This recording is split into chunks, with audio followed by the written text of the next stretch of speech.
ನಮಸ್ಕಾರ. ಇವತ್ತೊಂದು ಎಳ್ಳು ತೊಗೊಂಡಿದ್ದೀನಿ. ಬಿಳಿ ಎಳ್ಳು, ಕಪ್ಪು ಎಳ್ಳು ಎರಡು ಸೇರಿದೆ, ಅದು ಮಿಕ್ಸ್ ಆಗಿದೆ. ನಮ್ಮದು ಹೊಲದಲ್ಲೇ ಆಗಿರುವಂಥದ್ದು ಎಳ್ಳಿದೆ. ತುಂಬ ಅಂದರೆ ತುಂಬ ಚೆನ್ನಾಗಿರ್ತದೆ. ಇದರಲ್ಲೇ ಒಂದು ಸರ್ಬತ್ತಲ್ಲ, ಎಳ್ಳು ಹಾಲು ಮಾಡಿ ತೋರಿಸ್ತಾ ಇದ್ದೀನಿ. ಯಾವ ಥರ ಮಾಡೋದಂತ ನೋಡ್ಕೊಳ್ಳುವ. ಇದನ್ನು ಚೆನ್ನಾಗಿ ಕ್ಲೀನ್ ಮಾಡಿ ತೊಗೊಳ್ಬೇಕು. ಸಣ್ಣ ಸಣ್ಣದು ಹಳ್ಳು ಕೂಡ ಇರ್ತದೆ, ಅದರಲ್ಲಿ ಉಸುಗು ಹಳ್ಳು ಎಲ್ಲ. ಒಂದು ಸಲ ನೀರು ಹಾಕಿ ತೊಳ್ಕೊಂಬಿಡುವ. ಸ್ವಲ್ಪ ತೊಳ್ಕೊಂಡು ಹಿಂಗೇನೆ ಹಾಕ್ಕೊಳ್ಳಿಕ್ಕೆ. ಇದು ಹುರಿದಿಲ್ಲ, ಎಂಥದಿಲ್ಲ. ಹುರಿದ್ರೆ ಸ್ವಲ್ಪ ಹೀಟ್ ಜಾಸ್ತಿ, ಹುರಿದೇ ಹೀಗೆ ಮಾಡಿದರೆ ತಂಪು. ಸ್ವಲ್ಪ ನೀರು ಹಾಕಿ ಈ ಥರ ಕೈಯಾಡಿಸ್ಕೊಂಡು ತೊಳ್ಕೊಂಡು ತೊಗೊಳ್ಬೇಕು. ಇದನ್ನು ನೋಡಿ, ಈ ಥರ ಮೇಲೆ ಬರೋದು ಹಿಂಗೆ ತೆಗೆದು ಬಿಡಬೇಕು. ಹಿಂಗೆ ತೆಗೆದು ಎಳ್ಳು ಮಾತ್ರ ಉಳಿತದೆ ತೆಳಗಡೆ. ಇದನ್ನು ಮಾತ್ರ ಹಾಕ್ಕೊಳ್ಬೇಕು. ಮಿಕ್ಸಿ ಜಾರ್ಗೆ ಹಾಕ್ಕೊಳ್ತಾ ಇದ್ದೀನಿ. ಒಂದು ಕಪ್ಪಿಗಿಂತ ಇನ್ನೂ ಕಡಿಮೆ ಇದೆ. ನಾನೊಂದು 2 ಜನಕ್ಕೆ ಆಗೋಷ್ಟು ಮಾಡ್ತಾಯಿದ್ದೀನಿ ಎಳ್ಳು ಹಾಲು. ನೀವು ಎಷ್ಟು ಜನಕ್ಕೆ ಮಾಡ್ಕೊತೀರಿ ಅಷ್ಟು ಜಾಸ್ತಿ ತೊಗೊಳ್ಬೋದು, ಇಲ್ಲ ಕಮ್ಮಿನೂ ತೊಗೊಳ್ಬೋದು. ಇದಕ್ಕೆ ಬೆಲ್ಲ ಸೇರಿಸ್ಕೋಬೇಕು.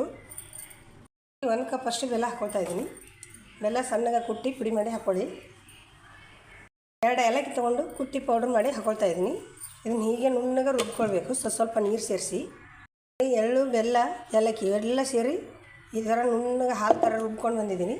ಈಗ ಒಂದು 2 ಕಪ್ಪಿನಷ್ಟು ಹಾಲು ಹಾಕ್ಕೊಳ್ತಾ ಇದ್ದೀನಿ. ಸಣ್ಣ ಕಪ್ಪಿಗೆ 2 ಕಪ್ಪಿನಷ್ಟು ಹಾಲು ಹಾಕ್ಕೊಳ್ತಾ ಇದ್ದೀನಿ. ಈಗ ಒಂದು ಸರಿ ಈ ಹಾಲು ಹಾಕ್ಕೊಂಡು ಒಂದು ಸರಿ ಇನ್ನೊಂದು ಸಲ ಮಿಕ್ಸಿ ಮಾಡ್ಕೊಂಡ್ಬಂದರೆ ಆಯಿತು. ನೋಡಿ, ಹಾಲು ಹಾಕ್ಕೊಂಡು ಮತ್ತೊಂದು ಸುತ್ತು ತಿರುಗಿಸ್ಕೊಂಡು ಬಂದಾಯಿತು.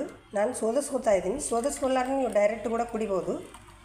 ಮಕ್ಕಳು ಕುಡಿಯೋದಿಲ್ಲಲ್ಲ, ಹಾಗಾಗಿ ನಾನು ಮಕ್ಕಳಿಗೆ ಸೋಸಿಕೊಡ್ತಾಯಿದ್ದೀನಿ.